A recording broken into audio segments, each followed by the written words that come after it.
Hello everyone and welcome to a very important day for my Perodua Kenari. As you can see, I've just brought her up the unit to meet the other cars on the fleet, my 2CV and my Australian Ford. So we've got France, Australia and Malaysia represented just here. We've got South Korea, Spain and the UK up at the back. So a fine assortment of vehicles here on the HubNut fleet, and we need to get more stuff happening with more of them. But if you haven't seen already, this little Perodua Kenari I bought just over a week ago. We did over 1,000 miles together going to the Netherlands and back, so Belgium and France as well. So we've done many travels. I've just been up here cleaning the headlamps because it's MOT day, our annual safety test, and the beam benders I fitted to be legal on the continent came off in a really unpleasant way, left lots of residue and mess that had to be scrubbed off, as you're hopefully seeing in this little insert right here. So less than ideal, I'm going to say, but now looking sparkly and new. For those who haven't seen the previous video, these are fog lights in the middle. Bit bizarre on such a cheap car to have front fog lights, but there we are. I think I'd rather have them as main beams, to be honest. But yeah, other than cleaning the headlamps, I've done nothing to prepare this car for the MOT. We've got a tyre over here, which is very worn on the inside. Not very worn, like no tread left at all. Although it's still not quite down to the wear indicators, bizarrely. So there's a hint of tread. So that could be an issue, but there's no point fitting tyres to a car that could fail for other reasons. Previous MOT advisories mentioned the underbody and all suspension components were rusty. So I don't know how rusty. I'm not going to look now. There is no point. We'll get it on, well, it's actually a pit where I get my tests done. And we'll actually have a look underneath and see what the MOT man thinks as well. That is the most important thing. I apologise for the slightly shouty birds. They're obviously having quite a falling out. But this thing has been amazing. So I'm really hoping it'll be okay. And then if we get our pass, we'll do a proper walk around and actually take in the delights of the little Perodua Kenari. Well, that went well. Back in the Chemi taxi. So it was a fail. Fail on brake pipes all around the back, which were an advisory last year, but this year are definitely pushing it. They didn't burst, so that's always good. Did well on the brake test, did superbly on the emissions, barely makes any, but is staying at the garage for some brake pipes to be made. Here we are a couple of days later on and a little less hair. The Kenari has been repiped, the rear brake pipes have been remade, so all is good there, and that was all. We got advisories for tyres, which we are not surprised about at all, so I suspect after payday, which isn't too far away, probably a full set of tyres. 3 of the tyres came under the advisory, including one of the rears, and I'm suspecting one of the rears was at some point one of the fronts. But I guess the important news, because Miss HubNut can't drive Betty, Miss HubNut is insured on the Kenari. So we're going to get your driving impressions of the Kenari compared to the Charade. So yeah, hello happy indeed.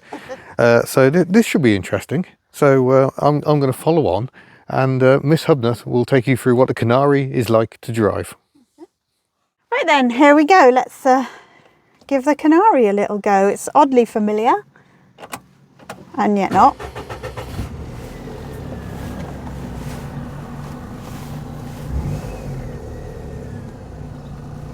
I'm really conscious you're going to be seeing all my driving at this point, which feels strange. Bye, Mr. HubNut.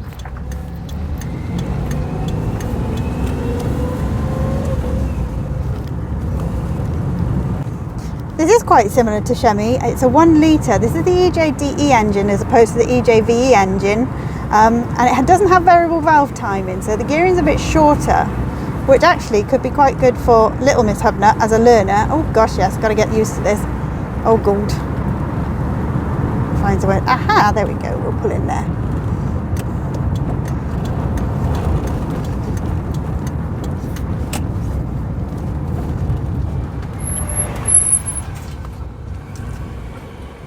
Stop.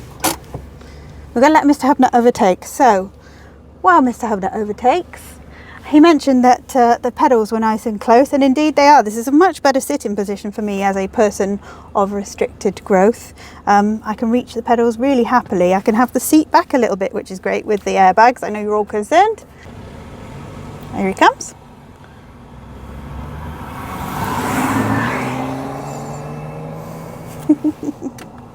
Everything seems squeaky on this car. The engine's quite squeaky, the windows are quite squeaky. And I'll mention this is my least favourite road. I don't know what it is about this road, I really don't like it. But this is actually handling this better than Chemi does. I'm going around these in fourth. Usually when I'm in Chemi, this is a third, fourth scenario. But yeah, apologies if it's a bit disjointed. This is absolutely the first time I'm driving this car. I've got in the car and off we go. So it is very similar. It feels very natural to me. I found the seat controls, oh hello, and whatnot very easily because they're exactly where they are in Chemi. This is the equivalent of the Move and not the Charade, but obviously there is a similarity there. I'm probably going to say similarity and familiarity about 1,000,000 times.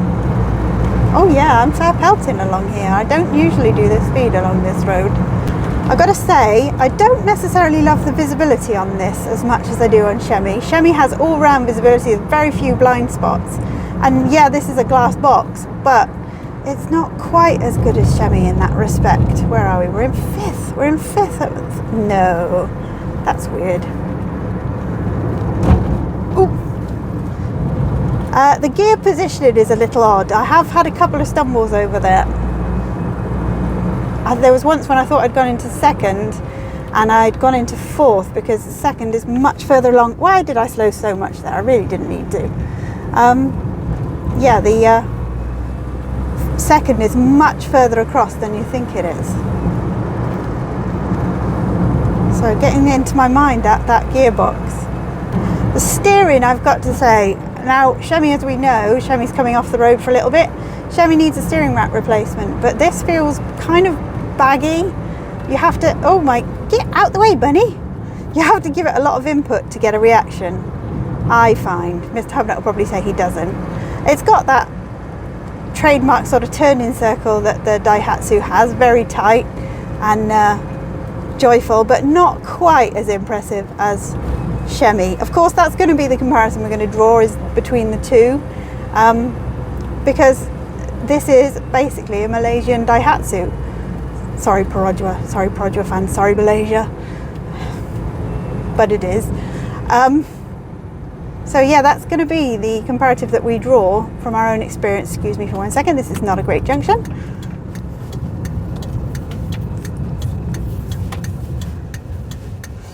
Can I move away a second?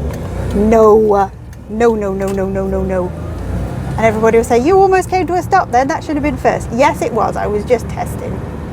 Now, Aberath, this is one of our 20 miles an hour. I also believe that the speedo on this car is out in a similar fashion to what it is on Chemi. So Chemi 63, Chemi shows 70 on the speedo, so that'll be interesting. Now Chemi struggles a little on this hill. That's less of a struggle. It's nice to be driving the same roads as that I drive Chemi, because I really can do a genuine comparison. Oh, bum. Red light. Everybody's like, God, since she learned to drive, she's got really bad.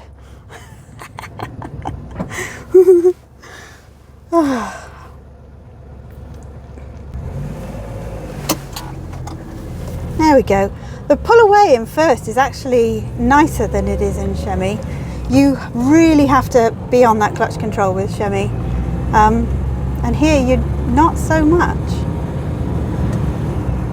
As we mentioned, it's going to have shorter gearing because it doesn't have, oh, that was bad, variable valve timing. Why is that saying the handbrake is on? It isn't.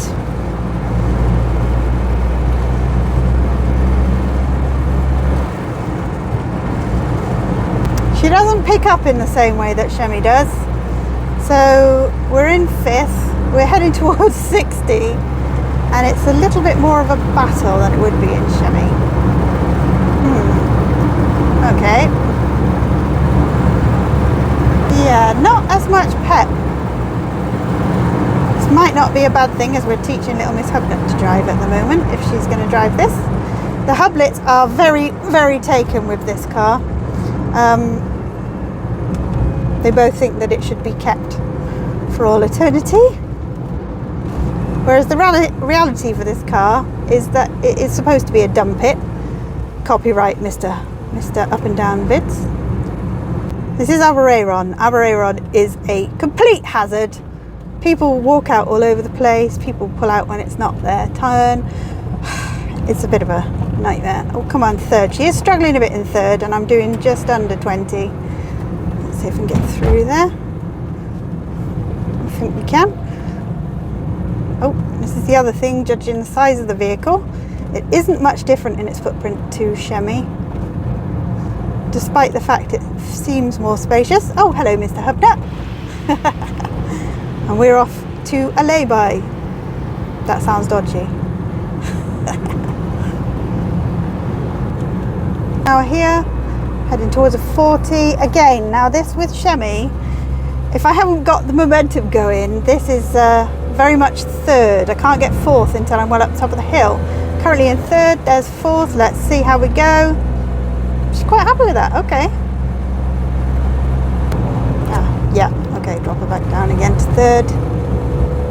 But she did that well. So she's a better climber than Chemmy, but she's not got the speed that Chemmy's got. I don't know how joyful this would be on the motorway. Apparently she sits at about 4,000 RPM, whereas Chemmy sits at 3,000. Because I know people have said before, oh, that I can imagine what that sounds like. That must be screaming. No, Chemmy doesn't on the motorway. Now for a small car, Chemmy does feel very spacious. And this is weirdly spacious. This almost feels like the Berlingo in the weird headroom and whatnot. And then I come off, drop it down to third. So junctions like this with Chemmy would definitely be second, but that was third.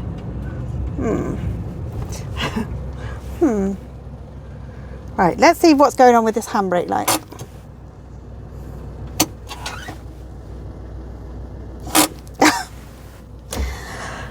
I don't know what's going on with that handbrake light.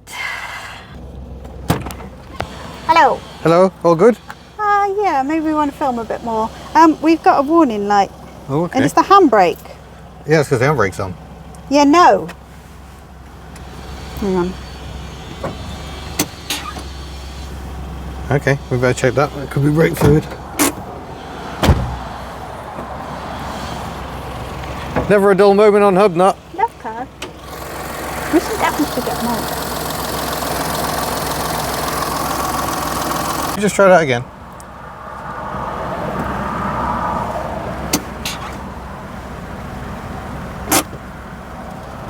Mildly concerning. Why is that happening? Get her up to the unit, just, yeah. Hopefully it'll be alright. You gonna keep recording? Yeah. Okay. Bye.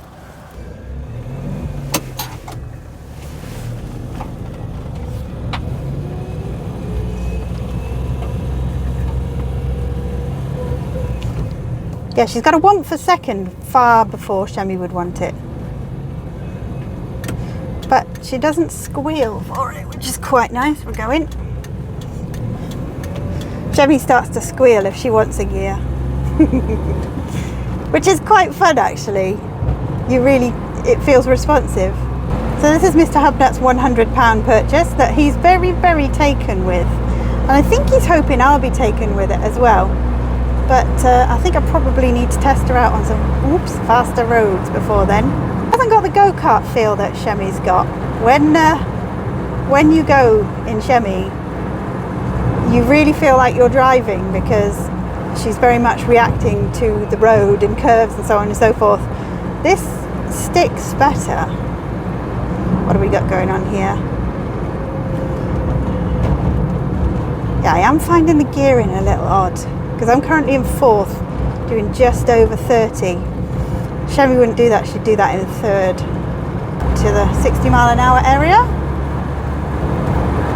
Now she's picking up better there, but I don't know if that's because we're going downhill. Let's try fifth. Yeah. I think the word I would use is nice. It's nice. I'm happy to drive this car. I think I got spoiled by the Smart and how ridiculous it was. Really having to work to get towards that 60. Had advisories on 3 tyres, so we had a suspicion, obviously you can tell, but we didn't want to do them before the MOT because we weren't sure if she'd come through the MOT. So on the previous MOT it said about corrosion on the suspension and the chassis rails, I think, if memory serves correctly. And it's not too bad. So Muggins here will be donning her very stylish suit again and using the fantastic Alpha Lan, obviously doing some clean down before. And now this is an interesting one. So Shemi, I do this third and often have to drop into second. Now that was fourth into third.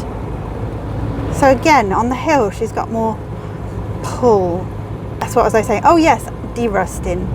So yeah, there is some corrosion there, but it doesn't seem to be too dramatic. And we'll be dealing with that very shortly for this car and the entire fleet. Can I just say this feels really odd with the camera behind me and I'm just rambling away. Ah, yes. Now I'm third here. Shemi, again, this is one she likes third. And I struggled to get fourth until we're at the top of this hill. We're in fourth. She's 3,000 reps. Yeah, okay. Fourth. Speed dropping off a little. Should we try third? Let's go for it, see where we're at. Yeah, a bit better pull. Mr. HubNut's going to hate me, but I don't love it. I don't love it in the same way as I love Chevy. Oh God, why have we got nothing?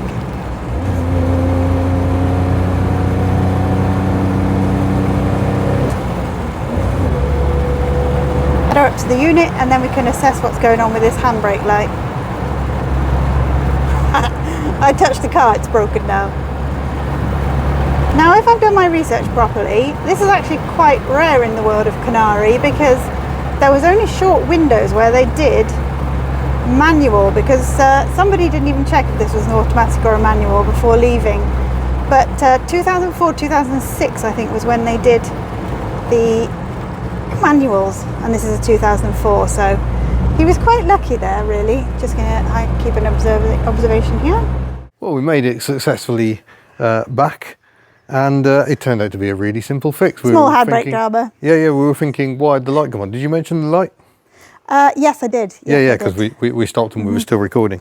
What happened was the USB cable for the charger had got wedged under the handbrake.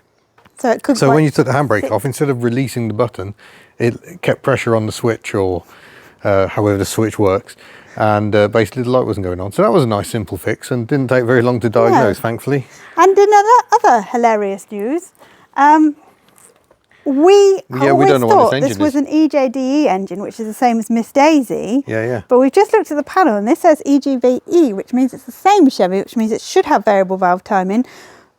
But this doesn't feel the same as Chevy at all. No. But yeah. So I think this gubbins, we've got a switch there and this there. I think that might be the variable stuff, but I don't know.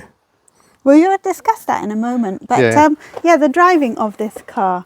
So this way superior car. No, it isn't. It's just nice. It's just nice. I'm quite happy to drive it, and it's very characterful, so it's lovely. All the character.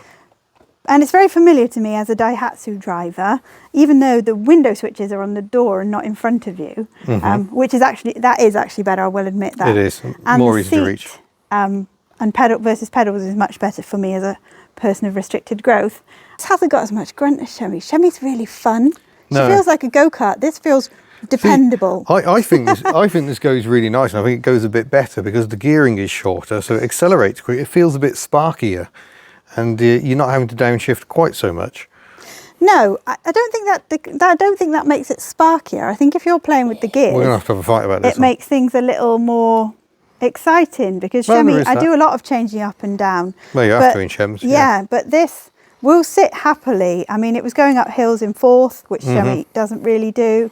But trying to get it from, say, when obviously we're in Wales, so 20 up to 40, okay. But that 40 to 60 is an absolute, it's a swine to get her between there. Between 50 and 60, she's quite happy.